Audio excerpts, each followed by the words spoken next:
What if I told you that the Philippines almost lost one of its most treasured destinations? If you ask anyone what their favorite beach in the country is, chances are they'll say Boracay. This tourist destination has bagged various recognitions such as being the best beach in the world. But one Filipino leader shockingly called it a cesspool. Boracay. Boracay is a cesspool. The decisive actions he took to save it from total destruction sparked attention not just across the country but around the world.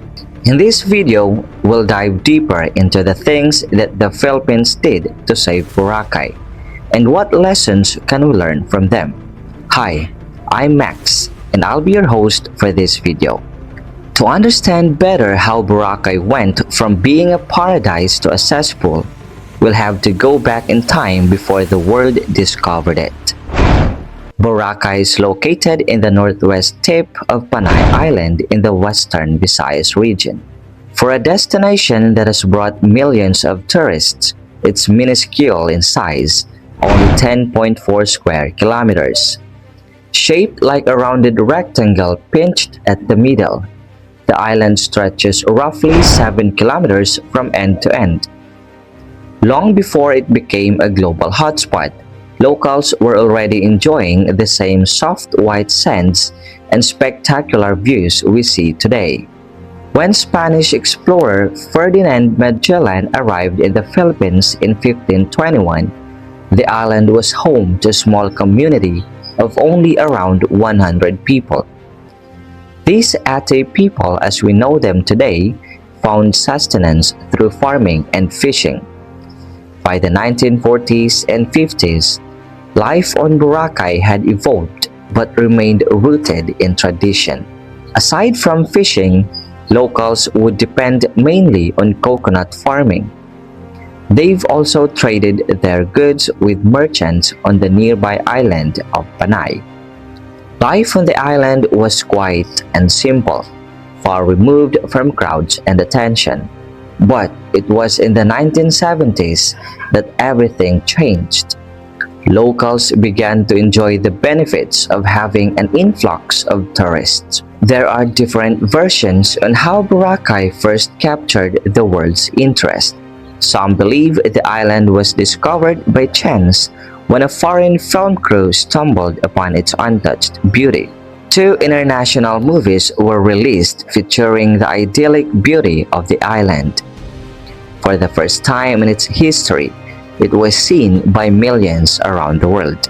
Others say the real turning point came from a German traveler, Jens Peters, whose glowing descriptions of Boracay in his book transformed it from a hidden paradise into an international sensation. He praised the island as having one of the best beaches in the world. Whichever is true, one thing is undeniable. These events pushed the island to a point of no return. In the 1980s, Boracay began to attract backpackers. Its raw beauty and laid-back charm became its main draw. But slowly this island has been transformed. It gradually evolved into a cosmopolitan resort destination. Modern hotels and resorts began to dot the small island. Boracay had risen to become one of the Philippines' most important and recognizable tourist hotspots. As a matter of fact, it's so popular that nearly 1 out of every 3 tourists visiting the country chose Boracay as their destination. However, every progress is accompanied with challenges. The same thing could be said with the rise of Boracay. Its issues didn't start overnight. It all started in 1997. During that year, warning signs were already surfacing when coliform bacteria and algae blooms began creeping into its waters. Its impact was immediate. Tourist arrivals slowed briefly, and uncertainty hung over the island. But Late President Fidel Ramos took a masterstroke in diverting the public's attention. He swam in its waters himself. Through this gesture, he assured the public that the island was safe. If a president could swim in it, then it couldn't harm the tourists. But beneath the smiles and photo ops, the damage quietly worsened. By 2003, the consequences could no longer be ignored. Local children were repeatedly rushed to hospitals, suffering from stomach pain, vomiting, and severe diarrhea. Investigations traced the illnesses to drinking water drawn from deep wells. The island had been living with a dirty secret. The thick algae sludge and the overpowering smell of sewage were not isolated incidents, but clear warning signs of a serious threat. Dangerous levels of coliform bacteria from human and animal waste were leaking out of a failing sewer system and flowing almost straight into the sea. Adding to this, foam parties left trails of chemical suds drifting into the ocean. Beer bottles lay scattered among the coral, while the white sand was littered with cigarette butts and plastic utensils. Little by little, the same waters that built Boracay's fame were being transformed into a serious risk to human health. Paradise, it seemed, had been contaminated long before the authorities were willing to admit it. In 2018, the Philippines finally made a decisive action to save it. It was the former President Duterte who had the guts to spill the truth. In a public message, he called the most popular destination as a cesspool due to the poor sewage system. What he ordered next was considered as brutal by many. He commanded a 6-month closure for the island. This was an unprecedented move, the first time any destination in the country had ever been shut down for an extended period. This surely created so much noise in the public. Some stakeholders were worried about their livelihood. They claimed that billions of pesos will be lost from tourism receipts.